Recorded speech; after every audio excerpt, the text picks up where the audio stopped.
4:36 p.m. I will mention the guests again: Orom Klaus from Hope in Fostoria, Scott Miller, Sandusky County Commissioner, Michelle Klinger, Violence Counseling and Recovery Services, and Val Fiesel of NAMI of SSW. Rose, would you please read the first motion presenting the minutes of our August 27 board meeting?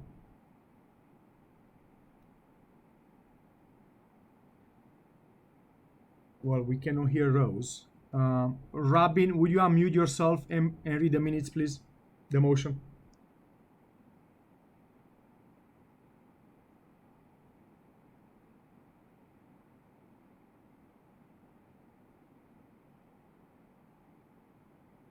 Can you hear me? I can. Go ahead, Robin. To approve the August 27, 2020 WebEx audio-video board minutes of the Mental Health and Recovery Services Board of Seneca, Sandusky, and Wyandotte Counties. To approve the September 14, 2020 WebEx audio-video minutes of the Administrative Committee of the Mental Health and Recovery Services Board of Seneca, Sandusky, and Wyandotte Counties. And to approve the September 16, 2020 WebEx audio-video minutes of the Program Committee of the Mental Health and Recovery Services Board of Seneca, Sandusky, and Wyandotte Counties. Steve, I'll make that motion. Celinda, second. Any discussions? All in, we have to do roll call. I will do the roll call. Jimmy Young? Yes. Dean Bliss? Yes. Pat can hear us, but he can speak. Karen?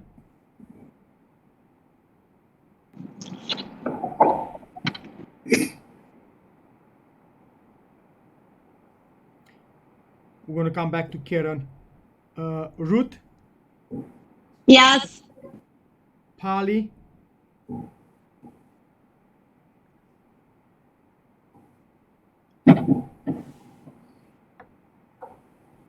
Hey, Polly? Yes. Okay. D? Yes. Luke? Is Luke on? Yes, sir. Thank you, Luke. Mm-hmm. Charity is not on. Marcus, is Marcus on? Okay. Pamela?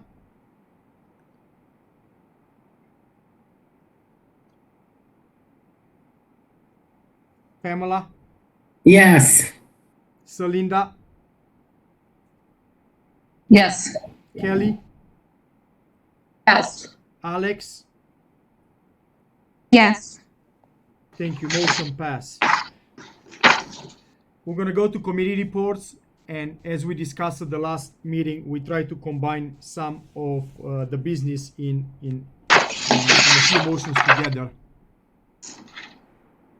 So we try to save time as we continue to conduct roll call for every motion. Robin, would you please read the first motion of the administrative committee? To approve the following funding awards for fiscal year 2021 behavioral health services: Oriana House through local levy reserve funds, $50,000. Oriana House through approved ATP carryover funds, $62,288.14. Wyandotte County Family and Children First Council through local levy reserve funds, $30,000. Violence Counseling and Recovery Services through state AOD funds, $1,535.41. Violence Counseling and Recovery Services through state mental health funds, $8,558.27. And Seneca County Courts through approved ATP carryover funds, $10,349.29. I'll make a motion. Jimmy made the motion. I'll second. There was Kelly. I am going to do roll call. Jimmy Young? Yes. Dean Bliss? Yes. Karen?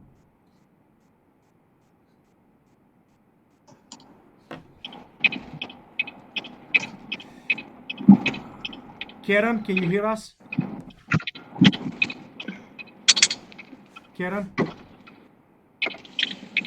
Okay. We're gonna move on. Luke? Yes. Ruth? Yes. Polly?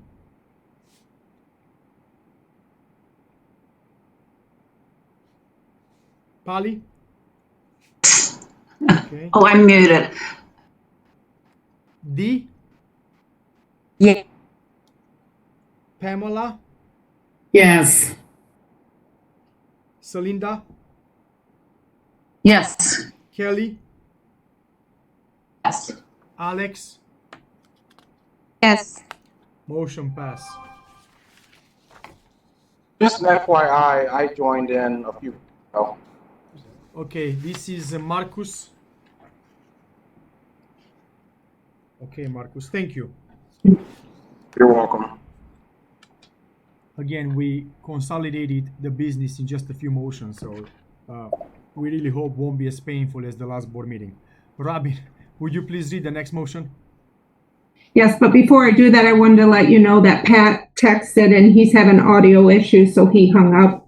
Okay, no problem. To adjust supplement to annual appropriations as follows: increase fund account 8124 AOD Medicaid line item contract services $1,535.41. Increase fund account 8128 mental health Medicaid line item contract services $8,558.27. And increase fund account 8130 AOD state per capita line item contract services $100,000.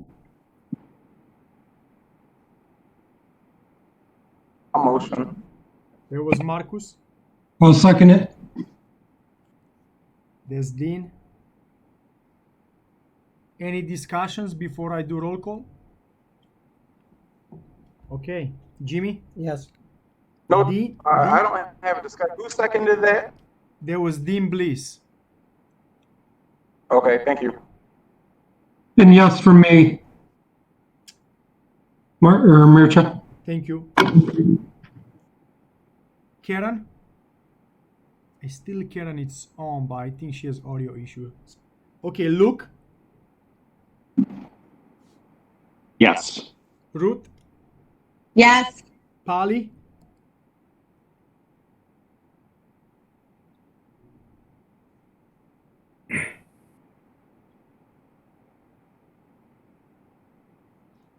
Polly?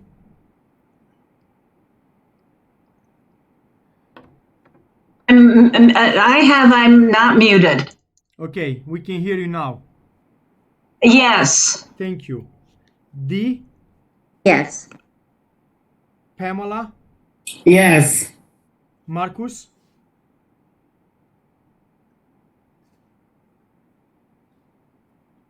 Marcus, you made a motion?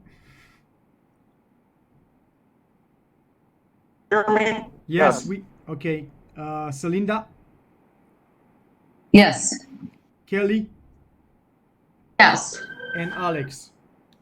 Yes. Thank you. Motion pass. Robin, would you read, please, the next motion?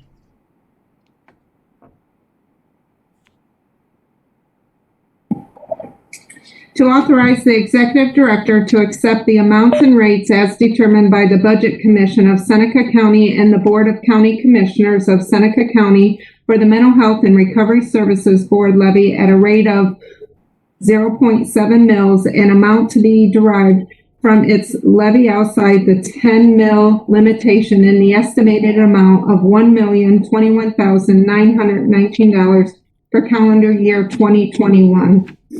To authorize the executive director to accept the amounts and rates as determined by the Budget Commission of Sandusky County and the Board of County Commissioners of Seneca County for the Mental Health and Recovery Services Board levy at a rate of 0.65 mils, an amount to be derived from its levy outside the 10 mil limitation in the estimated amount of $1,021,289 for calendar year 2021, and to authorize the executive director to accept the amounts and rates as determined by the Budget Commission of Wyandotte County and the Board of County Commissioners of Wyandotte County for the Mental Health and Seneca County for the Mental Health and Recovery Services Board levy at a rate of 0.6 mils and amount to be derived from its levy outside the 10 mil limitation in the estimated amount of $335,744 for calendar year 2021. Before I get a first, I'll make the motion. thank you, Dee. I would like to mention. Celinda, I'll second. Okay, so I have Dee as first and Celinda as second. Before I go through roll call and open for discussion, I would like to mention that again, the first paragraph, $1,021,919 was specific to Seneca County. The second paragraph in the motion, $1,021,289 was specific to Sandusky County. And the last paragraph, $335,744 was specific to Wyandotte County. There was an error in the motion where Seneca County was listed more than once. Any other discussions? Roll call. Jimmy? Yes. Dean? Yes. Luke? Yes. Ruth? Yes. Polly?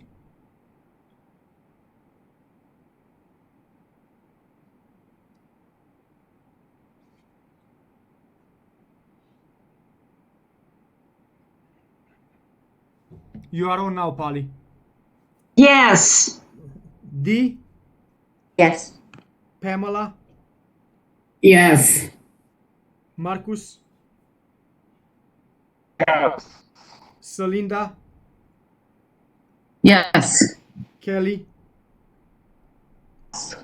And Alex? Yes. Thank you. Motion pass. We are moving to program committee business. We also have 3 motions here. Robin, would you please read the first one? Hi, real quick, can you hear me now? Yeah. Yes, who was that? It's Rose. I can start reading them now if you want me to. Okay, that's fine. Go ahead, Rose. First motion. As long as I'm, Yeah, that's fine. First motion with the program committee. okay. So to authorize the executive director to amend the state fiscal year 2021 contract with Ireland's Counseling and Recovery Services for crisis infrastructure projects by increasing the contracted amount by $92,152 from $2,023 to 23,000. 23,000, sorry, to 115,152 utilizing Ohio MHAS funds. To authorize the executive director to amend the state fiscal year 2021 contract with NAMI of SSW for crisis infrastructure projects by increasing the contract amount by $56,000 from $211,000 to $267,000 utilizing local levy reserve funds. To authorize the executive director to amend the state fiscal year 2021 contract with Seneca County Task for SUD treatment services by increasing the contract amount by $47,558 from $258,489 to $306,047, utilizing Ohio MHAS funds. I'll make a motion, Ruth.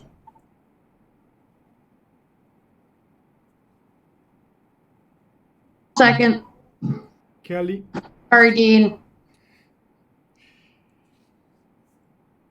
Any discussions? Jimmy Young? Yes. Dean? Yes. Luke? Yes. Ruth?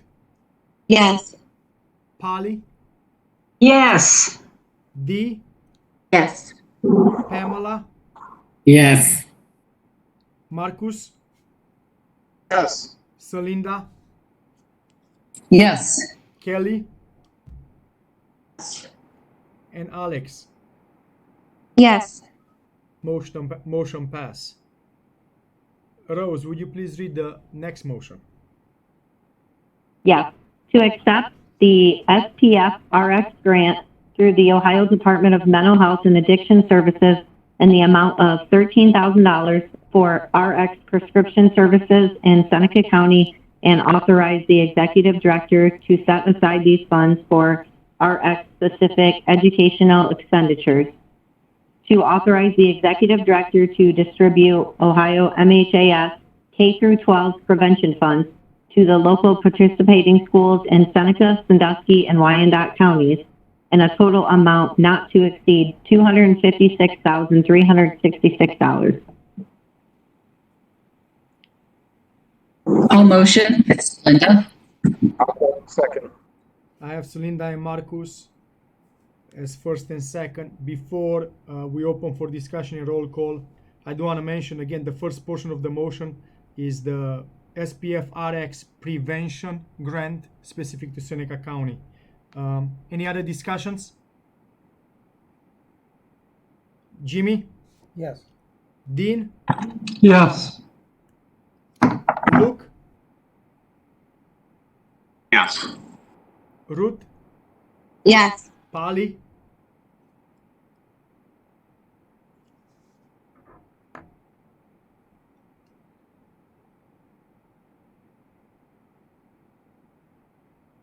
Polly? Yes. Dee? Yes. Pamela? Yes. Marcus? Yes. Celinda? Yes. Kelly? Yes. Alex? Yes. Motion pass. One more under the program committee. Rose, would you please read the next motion regarding the strategic plan? To approve the fiscal year 2020 through fiscal year 2024 board strategic plan as presented by the ad hoc committee.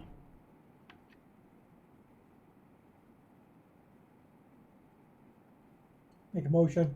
There was I'll make- Jimmy. And, I'll second. Steve. and D. Thank you, Jimmy. Thank you, D. Any discussions? This plan was emailed to all the board members probably a few times in the last few weeks. Jimmy Young, Yes. Dean Bliss, Yes. Luke, Yes. Ruth, Yes. Polly, Yes. D, Yes. Pamela, Yes. Marcus, Yes. Celinda, Yes. Kelly, and Alex. Yes. Thank you. Motion passed. We are moving to all business. We do have two motions that are proposed here under all business. The first motion was regarding the board executive director annual evaluation goals. There was something that I believe between either Robin or Dean will read. It's something the administrative committee proposed to be listed in a motion as the executive director goals for fiscal year 2021. Robin, would you or Dean, would you guys take the lead to read that motion?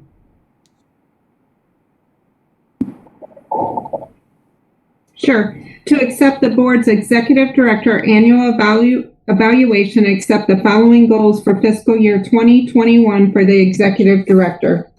Continue to be aggressive at engaging the community in applicable programs so we can expand upon the available resources, which could potentially allow for activities we would not otherwise have the manpower to undertake. Expand upon communication and marketing of available services to the community. Continue to lead the board in providing exceptional service. Develop training opportunities for first responders in the board district. Increase the behavioral health services and resources for the Latino population. Continue to educate the board members in available means to help our community. Explore ways in which the board could support efforts and expand and increase services for mental health, continue to lead and remain knowledgeable in the behavioral health field of current trends, resources, and challenges that need to be at the forefront of the board's work, and will make recommendations on behavioral health fiscal and programming needs in the board district as a result of the impact of COVID-19. Make a motion. Second I'll it. second. I have Jimmy and Dean. Any discussions regarding this? Mayor Chair, I just want to congratulate you on your evaluation.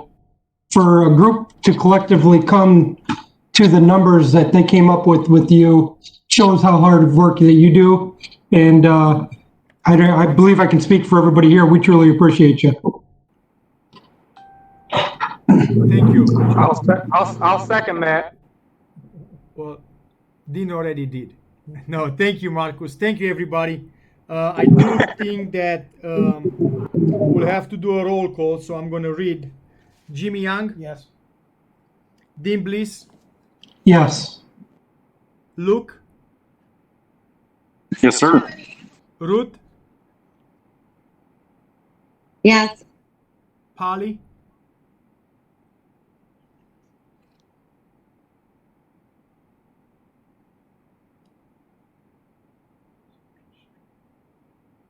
Polly, you are on now. Yes. Dee? Yes. Pamela? Yes. Marcus? Yes. Celinda? Yes. Kelly? Yes. Alex? Yes. Motion passed. Thank you, everybody, for all of your support and I guess continuing to trust in not just myself but all the rest of the board employees. During the committee meeting, we discussed and updated, I believe, both committees on a few federal grants. One of the grants we actually received final numbers since the committee meeting, and this is the SPF PFS Federal Prevention Grant in partnership with Sandusky County Health Department, and they officially proposed us to renew the grant for a second year, and the amount proposed is $40,000. Was already approved by the Sandusky County Board of Health as well as signed by the Sandusky County Prosecutor. So we are just waiting for a formal motion to accept the amount and start working on a second year prevention grant. So below I propose the motion that Rose, would you please read it? To authorize the executive director to enter into a contract with Sandusky County Health Department for the SPF PFS grant for federal fiscal year 2021 in the amount of $40,000. I'll motion. There was Marcus, I'll second it. and there was Dean. Any discussions? I would like to mention the base grant amount is $30,000, and there's additional $10,000 for some leadership work that I am providing in addition to the base work. This is a 4-county grant: Seneca, Sandusky, Wyandotte, and Huron County. Okay, I will do roll call. Jimmy? Yes. Dean? Yes. Luke? Yes. Ruth? Yes. Polly? Yes. Dee? Yes. Pamela? Yes. Marcus? Yes. Celinda? Yes. Kelly? Yes. Alex? Yes. Motion pass. We have no new business to conduct, at least nothing that it is proposed this time. We'll move on to the executive director report. So I really hope that from here on we can have some dialogue. We went through the hardest stuff of reading all these motions. One thing I would like to talk about, as you guys probably all know, and I wrote into my letter Friday, into my memo, September is the Suicide Prevention Awareness Month.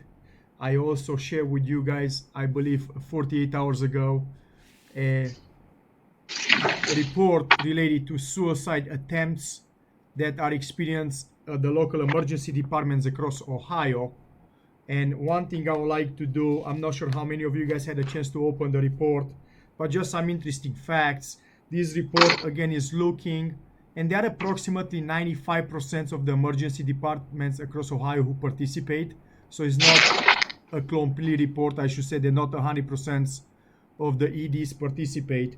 But looking over the last 18, 19 months, one thing that I found kind of fascinating, the highest month was January of 2020 when it comes to suicide attempts in the local emergency rooms. The other thing that I would like to highlight is that by far, I should say, the age group that appears to have the most suicide attempts that are recorded in emergency room are 10 to 19-year-olds. So the most attempts over the last 18 months has been 10 to 19-year-olds, followed by 20 to 29-year-olds. And the group that I guess experienced the least amount of suicide attempts in an emergency room is 65 and older. And this is, again, interesting to know. The reason I want to mention this, these are attempts. When we look at actual suicide, completed suicides, I should say, it's almost opposite. You have 60 and older that complete the most, and usually have, kind of going the other way. Another thing that was a little interesting to see, which we know this is different than, again, suicide completion, but when you look per gender, you realize that females are almost double when it comes to suicide attempts in the local emergency rooms. But when you look at completions, we know the males are 4 times more likely to complete it. So again, when we look across Ohio, the last 18 months, females were way higher when it comes to attempts than males. I'm not going to go through the entire report, but again, what I would like to mention is that we have really advocated very hard at the state level for this report to come out weekly, especially with local data. Is something they have given us weekly when it comes to overdoses, but they haven't given us the same report when it comes to suicide. So we believe we will be able to receive this report weekly, and we'll be able to make decisions that are data driven. One other thing that I found on the report I highlighted in my note was if you look from January of 2020, so January of this year, and if you look at January compared to February, and then February compared to March, and in March is kind of when we hit COVID and the shutdown, and when you look from March to April, you see a constant decrease in suicide attempts at the local emergency departments. Then as May comes around, June, July, and August, you see a slightly increase back into the suicide attempts that are recorded at emergency departments. I'm not sure again because, and again, the biggest drop is 10 to 19-year-olds. When you look from January to April, it's a significant drop in attempts at the emergency department. So I'm not sure if it somehow correlates with everybody kind of being home, the youth with the parents, and what difference that does versus them being in a community or going to school. But it's just some interesting data that I'm glad we have, and we'll now talk with our local emergency departments and see kind of what we see at the local level. This, the last thing I would like to mention is, I believe the last 2 pages of the reports break it down by county, and I will tell you that the last 8-week average, and this report is to September 5th, so it's approximately 3 weeks old, but through September 5th, when they look at the last 8 weeks, the average for Sandusky County is 1.3 attempts per week in Sandusky County, which doesn't seem to be high when you look per week. Seneca County is 2.5, and Wyandotte County is 0.4 per week. I will tell you, and I believe I mentioned this many times, we talked with some of our emergency departments, and they believe that a lot has to do with how it's recorded. For example, Tea for Mercy strongly believes that some of their was recorded as an overdose, could be a suicide attempt. But again, for whatever reason, we see Seneca County as our highest county when it comes to both suicide attempts and overdoses. I will move on unless anybody has any comments or questions. And I do want to share an email I received from Dee this week, and I updated you guys a few months ago how the federal government is trying to make 988 as the national 3-digit mental health crisis line and suicide hotline. And I believe around 6-8 months ago, the Senate passed the bill for this to take place and was advanced to the House of Representatives. And early this week, I believe Monday, the U.S. House of Representatives unanimously passed and voted in favor of the bill to make again 988 as the nationwide 3-digit crisis hotline and suicide prevention hotline. Really, next step, it will go to on the president's desk to be signed into law, and was also shared that the Federal Communication Commission has the goal for this to be implemented as of July of 2022. I do want to mention to everybody that Saturday, I believe it's October 3rd, we have our Maxi Smile Suicide Prevention event. I believe we have already over 250 people who registered for the event, so we are really excited. I will get the final numbers from Nicole and share those with you guys during the October board meeting. But I want to thank Nicole and the Suicide Prevention Coalition. They're trying to do a great event, put together a great event, knowing that we are facing these pandemic times and how we'll handle people. But they're planning what's called a drive-through suicide prevention event here between the board office and the Moose. So we are grateful for the Moose to allow us to use their space for this event as well. I do have 2 more updates. One of them I actually wanted to share with you guys, like a 5-minute clip today, but then we weren't sure if we're violating any rights, so we decided not to. But there's a pretty good documentary or movie, whatever you want to call it. I believe it's a documentary that's called Social Dilemma, and I would really encourage you guys to watch it. It's on Netflix. That's a 5-6 minute section there that really speaks to the numbers that I reported earlier when it comes to 10 to 19-year-olds attempting suicide. Was an eye-opening for me. I asked Robin to watch. She was pretty impressed with the documentary. Again, we really wanted to show you guys at least a 5 or 6 minute clip, but we were concerned about violating some rights. If you don't have Netflix, contact us. And maybe if you have an hour and 45 minutes to spare, maybe we can have you here at the office watch it. But it's something that I wanted to mention, that I think it's something we experience today in the society we live, that it's directly impacting the behavioral health system. The last thing I have on my agenda, Friday we had the Stepping Up webinar with the individuals from the state level. Celinda, as a board member, she also participated. Was a long meeting, was a 3-hour meeting that I wasn't too excited about going so long, but was some really good discussion about some of the programs that are happening in our community, as well as some of the best practices that are recommended at the state level. And I do want to highlight 4 main areas that I'm very sure we'll talk in upcoming months. And I was actually grateful to see that they kind of go hand in hand with our community plan as well as strategic plan. And the 4 main areas of improvement, I guess, or focus that were identified were: 1, housing for individuals with mental illness in Seneca County and the Board District.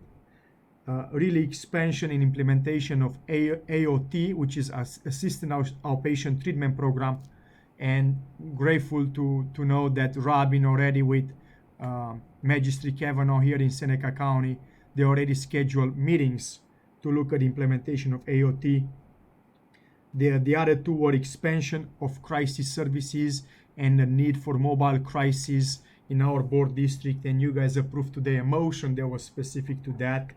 And the last one is conducting and implementing a sequential mapping exercise in Seneca County beginning of 2021. And again, I'm grateful to see that these are actually hand in hand with what we already discussed as a board in our strategic plan. And you will see some proposal regarding expanding housing for individuals with mental illness in the board district. You'll probably hear about it by the next board meeting, as well as AOT, Assistant Outpatient Treatment Court, expansion of mobile crisis, and the sequential mapping exercise. So with that, I will conclude my report, and I will open up for any questions or comments.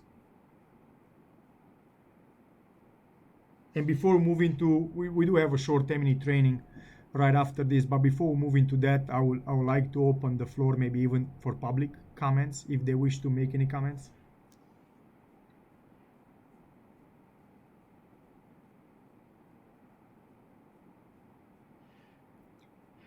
Well, if not, we're gonna go into training.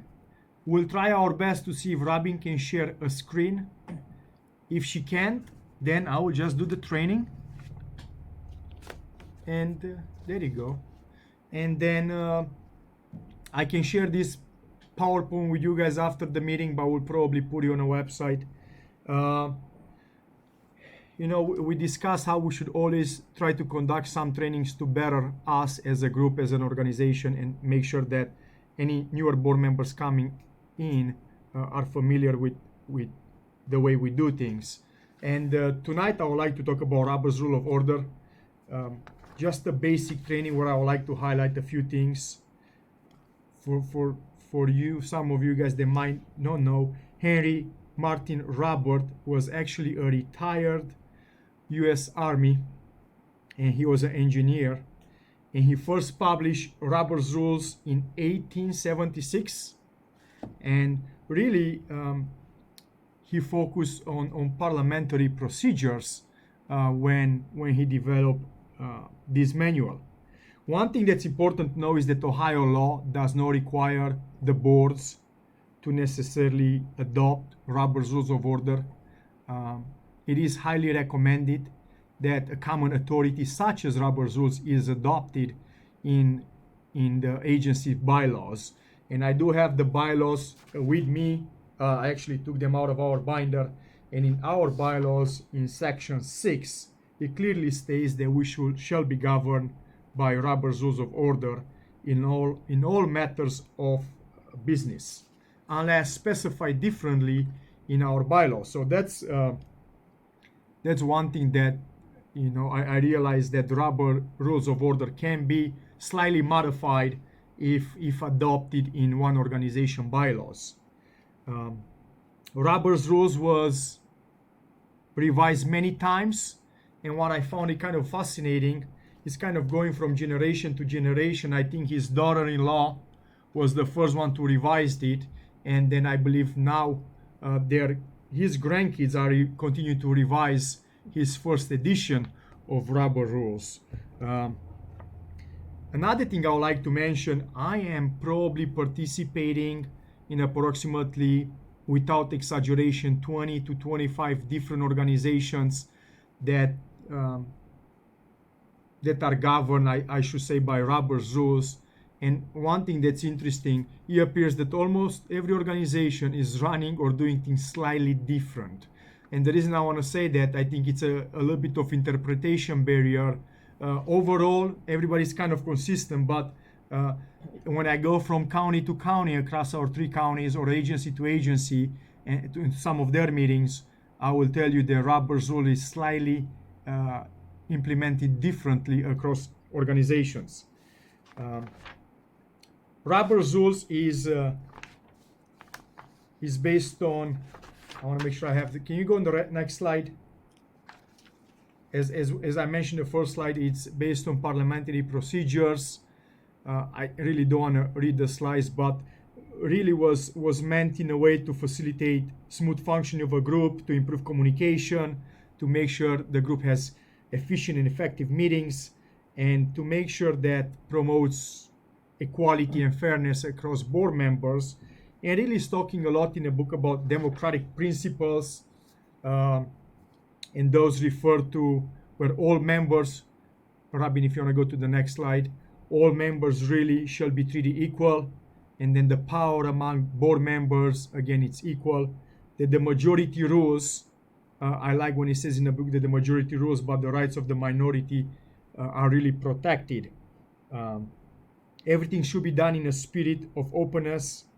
And really one thing that I mentioned many times, and sometimes I even forget why I mentioned it, but was because of one of the trainings I've been part of. I always mention to board members, if you have any questions, contact us. If you want copies of any records of any meetings, of any notes, please contact us as the board or any officers, because you as a member, if you follow Robert's rules, you have the right to all that information. Another thing I would like to mention is some of the standards of Robert's rules, and it clearly states in the manual that every group shall have a chairperson and a secretary. Now we have more than that, but really what's recommended is a chairperson and secretary. It really talks about quorum and how quorum shall be defined, and is defined as the majority of the board members who are board members of the group. It does specify standard order of business, and we do have specified that as well in our bylaws. As you can see, if you join our meetings or have been a board member for a long time, we usually have the same standard order of business. We start with introduction of minutes, we start with administrative committee, program committee, we go into the old business, new business, and so on. This talks a lot about motions, and I'm going to go into some of these a little bit because I find them kind of interesting, and I do want to maybe open up if you guys have questions. A motion is defined in a manual as a formal proposal by a member in a meeting that a group takes certain action. So as you can see, a motion can happen only in a meeting, and the group shall take action when it comes to the motion. Another thing that's very important about a motion is that the motion shall precisely identify the matter. So the motion should not be vague and should be right on point. Very similar to what we do, a member shall make the motion, and somebody else in a group shall second the motion in order for the motion to be considered by the whole group. So again, it's very interesting if one of you guys will ever bring a motion on the floor, if that motion doesn't get a second, it shall not be considered by the whole group to even discuss about it, and the business should move on. The book mentions that it shows that at least two members want the proposal considered, and it does not necessarily mean that the seconder agrees with the motion. It means that the seconder wants to follow up with it and is opening to the whole group for discussion. If standard practice is after first and second, it should be open for discussion to the whole group. And I'm going back into speech limits. One thing that I found it interesting, and honestly, I didn't know it, I'll be honest, I didn't know it, is that any board member, according to Robert's rule, shall debate any motion no more than twice and no more than 10 minutes. And what's interesting is that it does say that if an organization adopts their own bylaws, you can change that. So in our bylaws, we can say, hey, every board member can debate a motion to us, but maybe no more than 5 minutes instead of 10 minutes. I was just talking to Robin before the meeting. I say, hey, if every board member debates 10 minutes and we have 14 board members, that's 140 minutes in one motion. So just keep that in the back of your mind. I also realized that there are particular motions that should have 2/3 votes. Instead of just majority, should have 2/3 votes. And I'll give you some example. Give me a second. I highlighted my section in the manual, and now I can find it. And it's interesting, one thing that was mentioned here is that when we talk about a motion and we talk about quorum, if we have 14 board members, clearly if we have 8, we have a quorum. For a motion to pass, we need majority of 8. So we need 5 yeses. Okay, what's interesting in Robert's rule, and again, I can't find it what I highlighted, but let's say we have 8 board members tonight and a motion is on the floor, and we have 4 yes, we have 3 no's, and we have an abstain. The motion doesn't pass, according to Robert's rules. You need to have majority yeses and excludes abstentions. So that's, again, there was something new for me to review the manual again.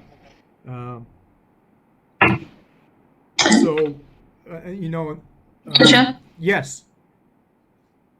Go ahead, Celinda. I just had a question. When you said, on the previous point, when you said that a motion could only be debated twice, do you mean like brought up at 2 separate meetings? No, I'm saying, according to Robert's rules, once you have a first and a second, the chairperson should open it for a debate or discussion. The manual actually calls it a debate, but we say discussion. Let's say at that time, Celinda, you're going to say, hey, Mr. Chairman, I would like to take the floor. Then you can make your argument maybe why the motion is not a good idea, let's say for 5 minutes. And then maybe Kelly gonna go next after you and she makes her point. And then maybe Polly goes after that and makes her point. The chairperson can give you the floor again at the same motion. So that's what I meant by twice. So let's say after that you want to say something else again, the chairperson, according to Robert's rule, can give you the floor up to 2 times and no more than 10 minutes together. Unless again we specify differently in our bylaws, which we don't. Any other questions?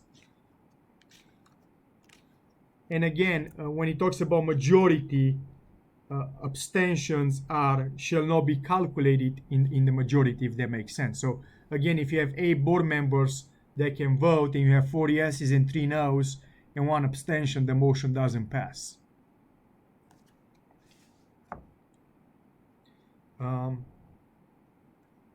Voting, and I did mention that some of there you go. I found my highlighted area. Not oftentimes, but sometimes 2/3 of the vote are required. And for example, I can make a motion as a board member. I could make a motion and say, hey, during today's board meeting, I would like to limit the debate to 2 minutes per board member. If I bring the motion up, that specific motion will need 2/3 votes to pass. So sometimes these kind of motions can, can temporarily amend your bylaws and take in effect, but it will need 2/3 vote of the body and not just the majority. There was an example given into the manual, and I'll show these 2 manuals to the board members. This is really the short version, the yellow book, and I believe we shared one with Celinda last year. We do have a few copies at the board office. This is again the short version. They kind of highlights the most important, I would say, or the most simplistic things.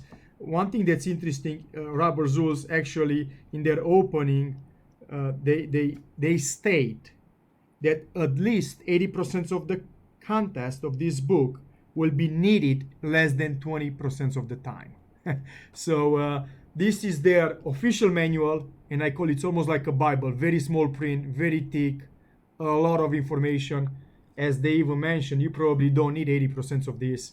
We have both, but really the yellow one, it's spot on with I believe the way we should conduct business. So if any of you guys want copies of this, please let us know. We do have a few at the board office. I will like to, once we get back to face-to-face meetings, to relook at our bylaws, and I believe I might have some recommendations to actually align even more with Robert's rules, unless we want to specify it in the bylaws a little bit different. Just like one example was, again, the debate of a motion. We really don't have that specified in the bylaw. So if we follow Robert's rules entirely, we could have up to 140 minutes of debate. In addition to that, Robert's rules specify, which we don't really do that, but our motions are written down usually so people can clearly see what exactly we approve. But Robert Rules of Order Manual strongly suggests that once somebody makes a motion, again, I'll give the example. Let's say Kelly makes a motion and Polly seconds it. Marcus, as a chairperson, shall repeat the motion again to make sure it's clear for everybody, and then opening up for discussion. But really what this means, we shall read every motion twice, which just, looking at the time, sometimes it doesn't make a lot of sense if we have already a motion written on a piece of paper, and not just you guys as board member, but the public can read it. And the last thing I would like to mention in my training, Robin, if you want to move on, is I think there's a little bit confusion between Robert's rules and Ohio Sunshine Law. And I want to mention there are two different things. There are some areas that overlap a little bit. But Robin, if you want to go to the last slide, Ohio Sunshine Law is actually a mandate for us as a public body by the Ohio law. Robert's rules is not. Robert's rule is something that we adopt and say, this is how we are going to conduct our business. Ohio Sunshine Law really is focusing a little bit more on us as a public body, us keeping public records, and for how long, and how we're going to make those records available to the public. Really, what are our obligations when it comes to notifying the public about board meeting, committee meetings, recording the minutes of every meeting, as well as Ohio Sunshine Law is really talking about the type of meetings. Like tonight, it's a regular board meeting, but we could have a special board meeting, or we can have an emergency board meeting, and those kind of things. So there are some areas that sometimes it appears that they overlap. I really believe that Ohio Sunshine Law probably follows some of their language utilizing Robert's Rules of Order Manual, but many things are separate, and I want to make sure you guys understand that we should, again, keep them separate. So just to conclude, Ohio Sunshine Law is really a mandate for us by the state of Ohio as a public body, where Robert's Rule is something that we adopted in our policies, in our bylaws, in a way for us to conduct business. Any questions? This was really a very basic summary, but I really hope that, I know some of you guys already work in a public system and probably have to handle with Robert's Rules many times, as well as with Ohio Sunshine Law. Ranch, I have a question. Yes. Do the bylaws have to specifically say we follow Robert's rule for it to be effective? So, for example, if the bylaws don't state if a board member has a conflict of interest, they should abstain, but it doesn't state that, but Robert's rules supports that. Is that still effective? Does that make sense? Yeah, I would like to clarify something for sure. We have policies. That is really how we should operate our organization. And in addition to all the policies, we have a bylaw document, the bylaws, which are just a little bit different. And in the bylaws, yes, it is actually not mandated, again, by Ohio laws for us to say how we plan to govern our organization, but in our bylaws is list the Robert's Rule shall be followed. Okay, we should be governed by Robert's Rules of Order. Now, back to the second part of your comment, Ruth. I am actually not sure if Robert's rules talk about conflict of interest. But I know that Ohio ethics law talks about conflict of interest. It's a section of Ohio Revised Code. And I also know the Ohio Revised Code 340, which is the Mental Health and Recovery Service Board section of the law, also talks about conflict of interests. And I'm not sure if Ohio Sunshine Law or even Robert's rules mentions conflict of interest anywhere. But I will check that and I will follow that with you or all of you guys. But I have the context in front of me. I don't think it's really focusing on conflict of interest. Again, Ohio Sunshine Law was also designed more to make sure that us as a public body conduct business in an open way to the rest of the public. I don't believe those two talk about conflict of interest, but there are other sections of the law that do that. Can I give you an example here, Ruth? We know a few nonprofit organizations in our 3 counties that apply for a nonprofit status with IRS and obtain it. And when they apply, they had to submit some bylaws, they had to submit a list of their board members and so on. And some of these organizations actually list Robert's rules as the way they should conduct business. Well, I can tell you for a fact that some of those organizations who receive a non-profit status have actually relatives that sit on the same board. That I know for us will be a definitely no due to Ohio ethics. So I don't think they talk about the same language. So again, we know we have nonprofit organizations in our 3 counties that have, let's say, a husband and a wife sitting on the same board. And IRS approved it for the nonprofit. Is no way this will fly for our organization when you look at Ohio ethics and the section, Ohio section 340. Did I answer your question? Yes, I think you did. And I can't recall if our bylaws specifically state about the conflict. Like, say, if maybe it wasn't related to where I work, but this motion would have an impact on a personal interest of mine, and I choose not to abstain, what would there be something to support the board saying, no, you have to abstain? Yes, there is. Yes, there is. There are 2 sections of the Ohio law, as I mentioned. Yes, they are. And one it's, give me a second. Give me a second as I'll pull it in our binder. But yes, the Ohio ethics laws, they actually have a specific section in Ohio Revised Code. And those very clearly state exactly what you say and how that should not happen. That is correct. So that's a section of the law, Ruth, that will not agree with you voting on a motion where you have direct interest. That's correct. And I can reshare, maybe at the next board meeting, we can talk about this even further, and I can be prepared about Ohio ethics.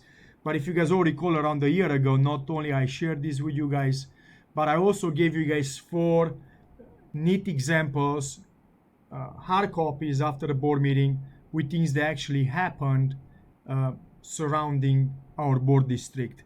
And there were violations or not violations of Ohio ethics law, and there was a rule on the situation by the Attorney General's office. And actually one of them that I gave you was actually pertaining to our board. So approximately 12-15 years ago, Judge Jay Meyer, at that time, prior to him being a judge, he was actually the board attorney. And he submitted a opinion to the AG office about a potential conflict of interest. And that opinion was ruled on by AG office. And I do have all of them. And again, I shared them with you. I just have to find them, but I can reshare. It's really interesting information to read. One had to do with Lucas County Mental Health and Recovery Service Board. Same thing, AG office ruled on a conflict of interest.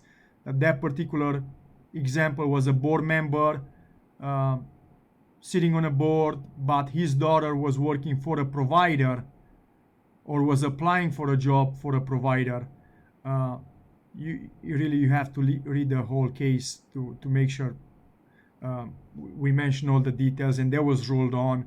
And the other one that I remember from the top of my head was actually Hancock County Sheriff, and this was a rule that happened in the last 18 months. There was a question about violation of Ohio ethics, and that was ruled on. And again, they were just very interesting rulings that I printed out for all of you guys. And you know what? I'll make sure I share with you guys via email now that we don't see each other face to face. But Ruth, you bring up a great point. But yes, Ohio ethics will really call that the conflict of interest for you.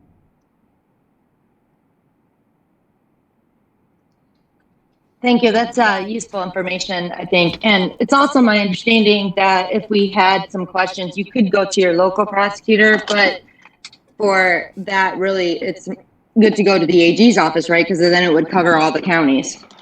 Let me tell you something. Great question. If you are a single county board, like Hancock County or Board of DD that covers just Sandusky County, yes, you go to your county prosecutor. If you SSW board who covers 3 counties, we don't go to county prosecutor. We shall have our own attorney. So that's another difference there. But another thing I'll mention here, you mentioned about going to your county prosecutor or going to the AG office, and we know some recent examples where boards went to their county prosecutor, and then the county prosecutor with some of maybe local attorneys disagree on their interpretation, and then they submitted the case to AG office for an opinion, and that's a good practice. But I was also informed and learned through something that's going on across the state that just once you submit something to the AG office, you better be ready to embrace the answer,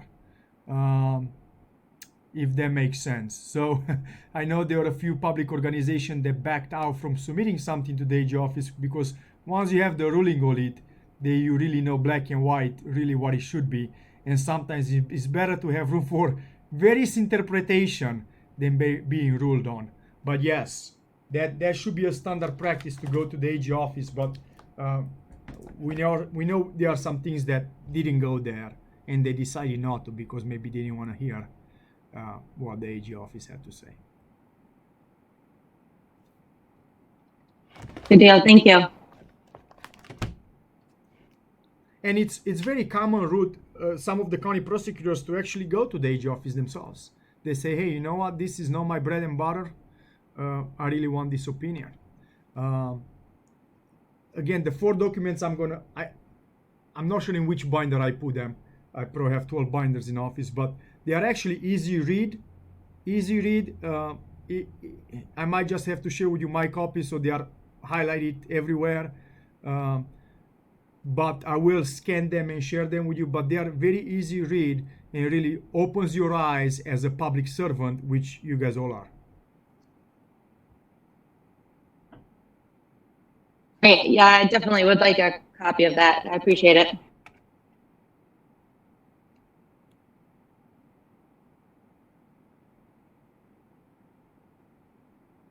Any other questions or comments?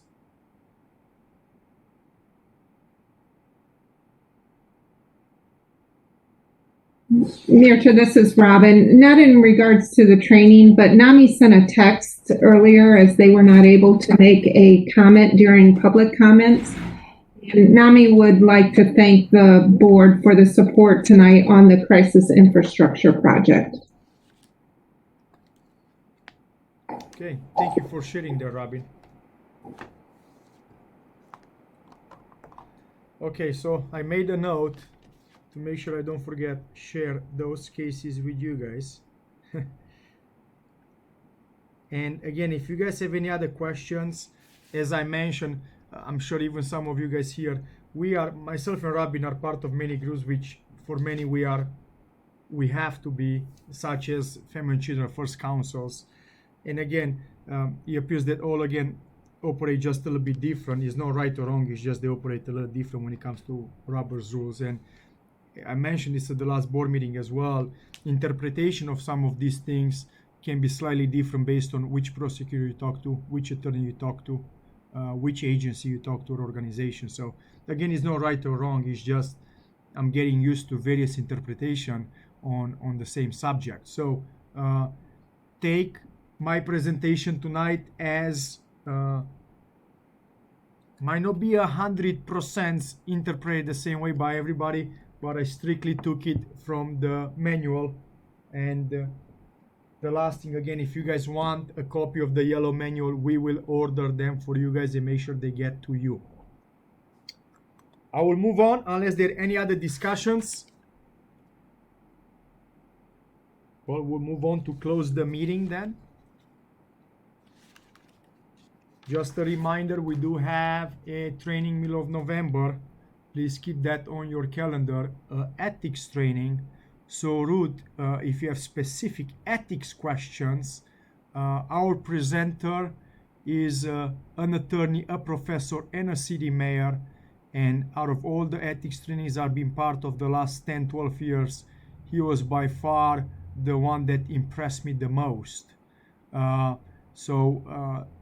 He will be able to tell you, like Robbie mentioned to me, sometimes it might not be an ethics violation, but it might affect the perception of the public among an organization based on the decisions that we make. What's his name again that's presenting on ethics? Dr. Gillette. And I believe, did I share with you guys his bio and some of his work? I'm not sure if I did or not, but I will put in my email when I share the Ohio Ethics or Ohio AG office ruling on those 4 cases. I'll also re-put the information about our ethics trainings for middle of November. And you know what? We'll open it to the public. If some of the other local elected officials want to join, that's fine. We are very grateful to be able to bring him. So because of that, we'll cancel one of the committee meetings because I really want to make sure we have hour to an hour and a half of his time. Yeah, that's great that you can open that to the public too, because I know there would be interest in other areas. Well, we are at adjournment. Rose, I hope you're still there. Would you please read the last motion? To adjourn the September 24th, 2020 meeting of the Mental Health and Recovery Services Board of Seneca, Sandusky, and Wyandotte counties. I'll motion. I'll second. Celinda. Any discussions? We lost Jimmy Young. He had to leave. Dean Bliss? Yes. Luke? Yes. Ruth? Yes. Polly?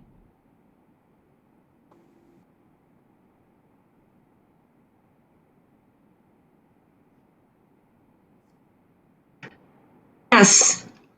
Yes. Pamela? Yes. Marcus? Marcus?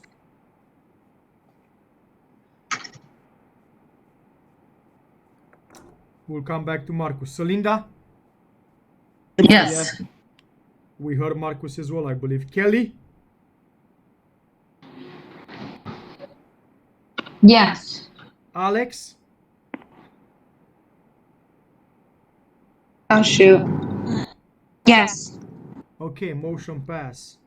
Thank you, everybody. You know, I was just thinking, what if we lose or disconnect half of you guys and we don't have a quorum to adjourn? What would it happen? I don't know. I hope that won't happen. It's probably some violation of something. I mean, we have to stay on until we can get you guys back online. Yeah. Matcha, it's D. You didn't ask for my affirmative, but yes, on the last motion. Okay, got it. Sorry, Oh, that's okay. I wasn't sure it was you or Polly. Okay. Any other final thoughts?